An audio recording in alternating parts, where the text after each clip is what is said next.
Sir जाम मिलिया इस्लाम में school के एंट्रेंस एग्ज़ाम दिए थे, फाइनल का रिजल्ट तो आ चुका है। लेकिन इस वीडियो में हम डॉक्यूमेंट्स कौन कौन से रिक्वायर्ड होंगे और वेटिंग लिस्ट को लेकर जो कॉमन सा क्वेरी आ रहा है स्टूडेंट्स का और सेकंड लिस्ट कब आएंगे, इन सब के बारे में इस वीडियो में हम डिस्कस करेंगे। अभी उससे पहले आपको मैं बताना चाहूँगा, जब आपका अगर भाई देवी आपका सिलेक्शन तो हो ही गया है, लेकिन ये है कि आपको सिंपली जो डेट दिया गया है, मतलब आपके जो रिजल्ट आए हैं उस रिजल्ट्स वाले पीडीएफ में आपका डेट भी दिया है कि भाई इस डेट में आपको पहुँचना है। तो हो गई है कि आप जो डेट दिया गया है उस डेट के हिसाब से आपको सारे डॉक्यूमेंट्स लेकर जाना है। लेकिन इसमें समझने वाली बात यह है कि जब आप जामिया पहुंचेंगे, यानी स्कूल जो कैंपस बताया गया जिसे जामिया के स्कूल में जाना पड़ेगा, गेट नंबर 17 में, वहीं पे ही सारे एडमिशन होंगे स्कूल वाले स्टूडेंट्स का, चाहे वो गर्ल्स हो या बॉयज हो। इंपॉर्टेंट ये है कि जैसे ही जब वहाँ पहुँचेंगे तो आपको एक फॉर्म मिलेगा, जो कल मैंने आपको बताया था। लेकिन उस फॉर्म के साथ साथ सबसे पहले अगर कोई चेक होता है आपका, मतलब डॉक्यूमेंट्स आपको सबसे पहले कोई अगर चेक होता है तो मार्कशीट होता है, और मार्कशीट में वही मार्क्स चेक किया जाता है। क्या? जैसे अगर आप 11 आर्ट्स में आपका अगर आपका हुआ है तो आपका ओवरऑल मिनिमम 41% देखा जाएगा, साथ ही इंग्लिश में एटलीस्ट 41 मार्क्स होना चाहिए। अगर है तो फिर आपका एडमिशन वहाँ पे मिल जाएगा, नहीं तो नहीं भी मिलेगा, ये याद रखिए।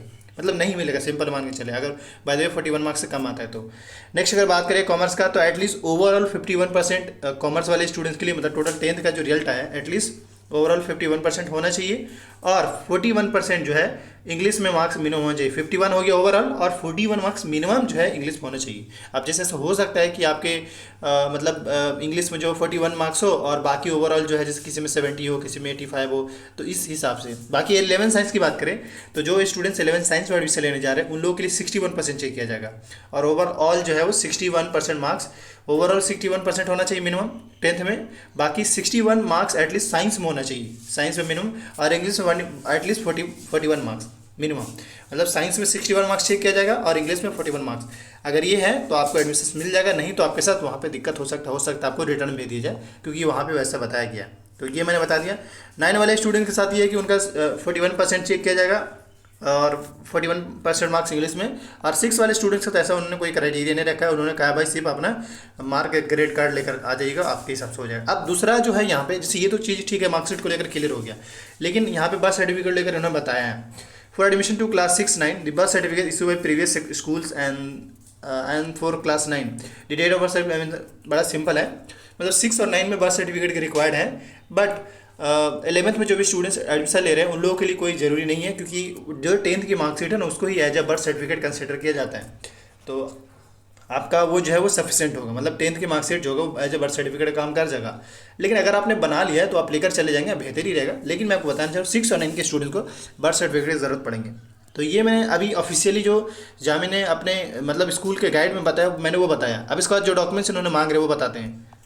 यहाँ पे जो स्कूल का जो प्रोस्पेक्ट गाइड जो है उसमें बताया गया है अब कौन कौन से डॉक्यूमेंट्स रिक्वायर्ड मिनिमम। जैसे यहाँ पे देख सकते हैं, करेक्ट स्टेटमेंट ऑफ मार्कशीट, यानी मार्कशीट जरूरत पड़ेंगे, बर्थ सर्टिफिकेट जरूरत पड़ने वाले हैं वहाँ पे, करेक्टर सर्टिफिकेट आपसे मांगे जा रहे हैं, रिजर्वेशन का जो कैटेगरी आपने ऑप्ट किया वो मांगे जा रहे हैं आपसे, सेल्फ डिक्लेरेशन फॉर्म ऑलरेडी उसमें है, मतलब ये कि जैसे कैटेगरी वाला जो फॉर्म है ना उसमें मेंशन है कुछ कुछ का, जैसे प्रोस्पेक्टस में ही मेंशन है। इसके अलावा एडमिट कार्ड आपसे मांगा जाएगा, transfer certificate from previous school, और गैप अगर है तो गैप का एफिडेविट देना पड़ेगा, और चाहे वो 6 के लिए दे रहे हो, 9 के लिए, 11 के लिए। तो ये अगर गैप है तो गैप भी बन जाता है, आप एक सिंपली एफिडेविट बनवा लेंगे हो जाएगा। तो मिनिमम जो है ना, मतलब ये आपको ये डॉक्यूमेंट्स मिनिमम रिक्वायर्ड है एडमिशन्स के लिए जामिया में।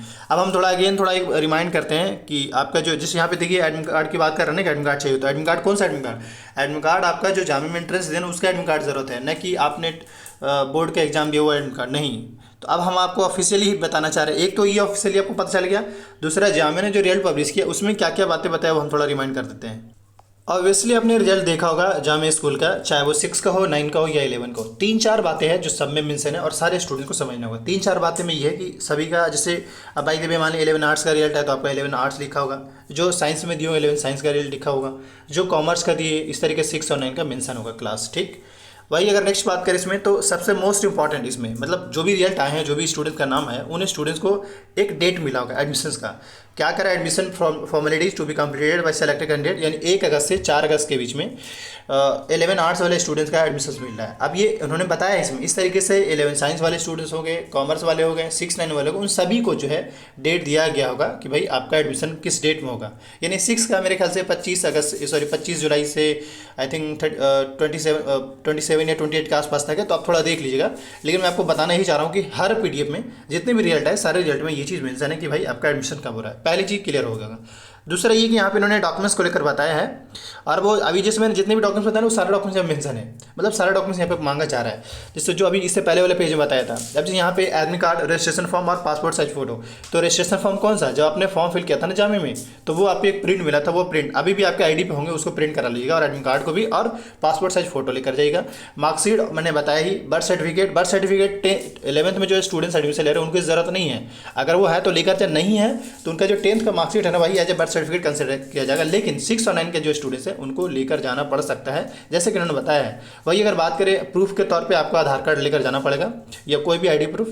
दूसरा, अगर हम बात करें मुस्लिम ओबीसी एसटी स्टूडेंट को अपने कैटेगरी का सर्टिफिकेट, और पीडब्ल्यूडी स्टूडेंट्स को अपने कैटेगरी का, और जम्मू कश्मीर के स्टूडेंट्स को डोमिसाइल और कश्मीरी माइग्रेंट होने का सर्टिफिकेट। चीज़ें क्लियर है। लेकिन यहाँ पे और भी है, जैसे एक बात और चलिए, यहाँ पे एक तो ये चीज़ हो गया, इसके अलावा आपका ब्लड ग्रुप मांगा जा रहा है, कैरेक्टर सर्टिफिकेट मांगा जा रहा है, ये हो गया। इसके बाद नेक्स्ट जो मांगा जा रहा है डॉक्यूमेंट्स, मैं आपको बताना, हालांकि इन्होंने मेंशन नहीं करा है आपसे। जैसे अगर भाई देवी जो स्टूडेंट्स मुस्लिम, मतलब जिस स्टूडेंट का नाम मुस्लिम कैटेगरी में आया, या ऐसे समझे, मुस्लिम कैटेगरी मत समझिए वरना गड़बड़ हो जाएगा। मतलब बहुत से ऐसे भी स्टूडेंट जो ओबीसी का नाम, जो मतलब बहुत से ऐसे भी स्टूडेंट्स हैं जिनका कैटेगरी ओबीसी था और नाम आया मुस्लिम में, उसकी बड़ी वजह यही रही है कि उसका जो मार्क्स है ना मुस्लिम कैटेगरी के हिसाब से, इसलिए मुस्लिम कैटेगरी में नाम आया। तो इन्हें, लेकिन याद रखें इस स्टूडेंट्स को ओबीसी का सर्टिफिकेट ही देना पड़ेगा।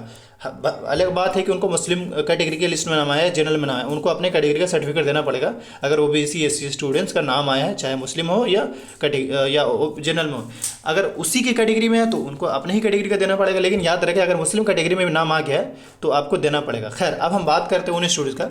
जैसे मान लीजिए कि बड़ा सिंपल एक कॉमन एग्जांपल है, जैसे अगर हम मुस्लिम में बात करें इंडिया के हिसाब से, तो शेख सैयद पठान मलिक जो है वो जनरल में आते हैं। लेकिन जामे के हिसाब से अगर वो मुस्लिम चूज़ किए होंगे तो उनको मुस्लिम होने का एफिडेविट देना पड़ेगा। अब ये एफिडेविट कहाँ बनाएगा आप, बड़ा मतलब मीनू आप आसान तरीके से बना सकते हैं। जामे के पास में ओखला हेड है, वहाँ पे आफ्ताब डॉक्यूमेंटेशन के नाम से आप जाकर वहाँ पे जाकर आप अपना एफिडेविट बिल्कुल 5 से 10 मिनट बनवा सकते हैं। ज़्यादा टाइम नहीं लगता, मुश्किल से 5 से 10 मिनट।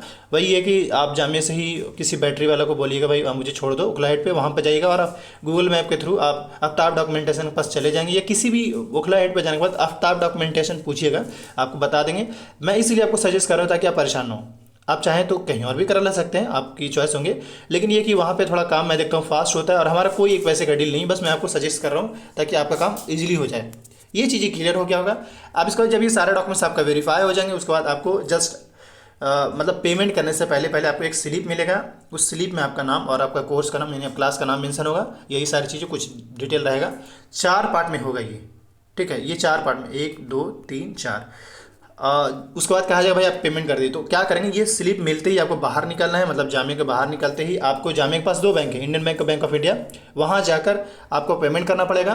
तो इसका जो हाफ वाला सेक्शन है बैंक वाला रख लेगा, मतलब पेमेंट करते ही, और बाकी जो हाफ सेक्शन है वो लेकर रिटर्न आएंगे कहाँ, जामे के पास। अच्छा, वो करेगा क्या बैंक वाला, इस पर साइन करेगा, मतलब ये चारों सेक्शन पे साइन करेगा, ठीक है, चारों सेक्शन पे, समझ में आ रहा होगा। साइन करने के बाद आपको ये हाफ सेक्शन घर लेकर चलाना है, नहीं सॉरी घर लेकर नहीं आना है, हाफ सेक्शन जो है लेकर फिर से जामे के स्कूल में जाना जहाँ पे आपको एडमिशन मिला था, वहाँ आपको एक पार्ट इसका, मतलब एक पार्ट इसको उसको देते ना, बाकी एक पार्ट जो बचेगा रिमेनिंग पार्ट जो है आप घर लेकर चले जाएंगे। इस तरीके से आपका एडमिशन कंप्लीट हो जाएगा। एंड उसके बाद फिर आपको नोटिस वगैरह आते जाएंगे, फिर उस हिसाब से आपको क्लास करना शुरू हो जाएगा, और क्लास बहुत जल्द शुरू हो जाएगा आपका, मेरे ख्याल से मिड अगस्त के आसपास शुरू हो जाएगा। बाकी कोई भी क्वेरी होता है। अच्छा, अब हम वेटिंग वाले के स्टूडेंट्स को क्लियर करते हैं। यहाँ पे वेटिंग वाले स्टूडेंट सब ज़्यादा परेशान है। देखिए, वेटिंग वाला में सीन ये है कि जिस स्टूडेंट का वेटिंग लिस्ट में नाम आया है, मुश्किल से मैं आपको बताना चाह रहा हूँ, मुश्किल से 10 से 15 वेटिंग है जिस भी स्टूडेंट का, चाहे वो जिस भी कैटेगरी में हो, क्लियर होने का चांस है। बाकी जिनका वेटिंग ज़्यादा है बहुत कम चांस है, लेकिन आप वेट कर लीजिएगा। सवाल ये हुआ कि सेकंड लिस्ट कब आएगा। तो जो पहला लिस्ट का जो डेट मिला, जैसे पहला लिस्ट का अगर डेट जो देखें तो यहाँ पे इन्होंने क्या दिया है कि ये डेट रखा है 1 अगस्त से 4 अगस्त का। तो अगला जो लिस्ट आने वाला होगा वो 5 से लेकर के 10 अगस्त के आसपास में आएगा। एक्सपेक्टेड बता रहा हूँ, हो सकता है 10 अगस्त के आसपास आए, 12 अगस्त के आसपास भी आए, तो ये गैप हो सकता है। अब इस तरीके से जितने भी रिजल्ट जैसे हैं, चाहे वो 6 का 9 का, सबका सेकंड लिस्ट आने का पूरी चांस है। लेकिन वेटिंग जो है मुश्किल से 10 से 15 इससे ज़्यादा क्लियर नहीं होगा। क्यों? क्योंकि होता है ना कि आज के टाइम में स्टूडेंट्स को पता चल जाता है कि हमारा रिजल्ट आ गया है, और जब जिसको पता चल जाता है रिजल्ट आने का तो वो एडमिशन ले ही लेता है। सो अगर एडमिशन नहीं लेते हैं तब वो सीट खाली रह जाने पर वेटिंग लिस्ट वाले स्टूडेंट्स को मौका मिलेगा। एक बात और ऐड कर दें, आपको ये अलग कोई और लिस्ट नहीं आएगा, इसी लिस्ट में वेटिंग लिस्ट वालों का स्टूडेंट्स का नाम भी है, इसी स्टूडेंट्स को मौका मिलेगा अगर सीट खाली रहा तो। बाकी अलग से कोई लिस्ट नहीं आएगा, मैं फिर से कहता हूँ। और अब मैंने ये भी बता दिया कि सेकंड लिस्ट कब आया, ऑलमोस्ट डेट बता दी है। वेटिंग लिस्ट कितने क्लियर हुए मैंने क्लियर कर दिया। मेरे ख्याल से आप कोई और क्वेरी नहीं होना चाहिए डॉक्यूमेंट्स को लेकर, कैसे एडमिशन होगा उस पर कल वीडियो बनाए वो देख लीजिएगा। और आने वाली जो भी अपडेट आता है उसको लेकर अगर आप अपडेटेड रहना चाहते हैं तो कमेंट कर दीजिएगा, और वीडियो अगर अच्छा लगा तो लाइक कर दीजिएगा। Thank you.